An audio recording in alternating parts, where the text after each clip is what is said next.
So one of the questions coming up a lot is, do you deal with your multiple variants of guitars from screaming to quiet the same way as you deal with your vocals? Oh, yes. Conceptually, I do deal with it the same way. However, in practice, I've found ways to make it a little quicker for myself. So I run everything AES. So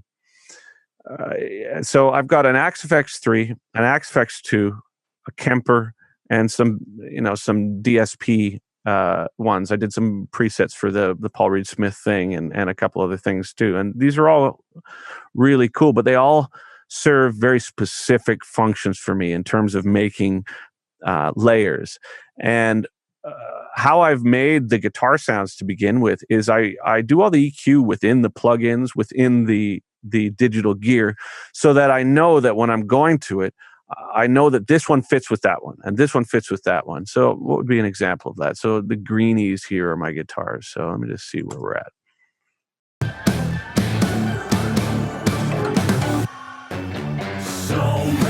And a lot of what I do as well is I add synths to guitars and keep the guitars clean, because I find that the distortion of synths is much easier frequency-wise to handle than a distorted guitar.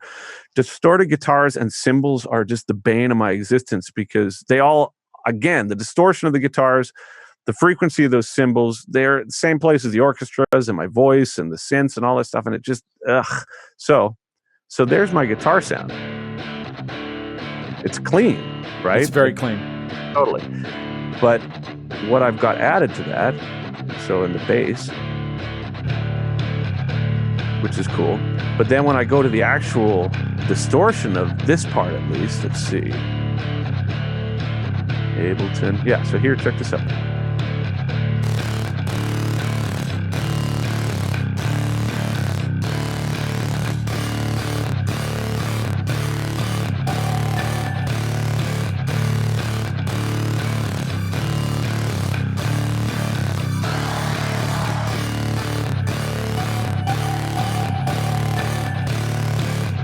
But because this was the last chorus, so I've got the orchestras.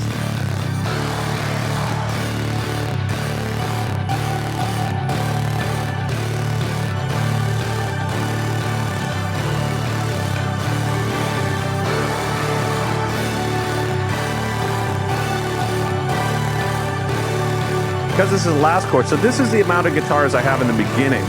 By the time we get to the end, I added some distorted guitars. But I also know that, for example, that clean guitar, there's a hole in it in the low mids, right? And so I can fill it in with that, which is an octave below. And this is, which is slightly lot more distorted. Then I use digital ones. You see, I cut them all up. They're just all like chunks, right?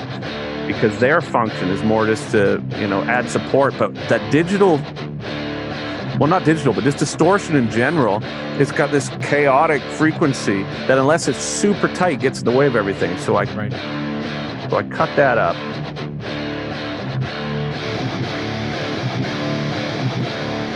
But I didn't like that sound on its own, so I put a real amp.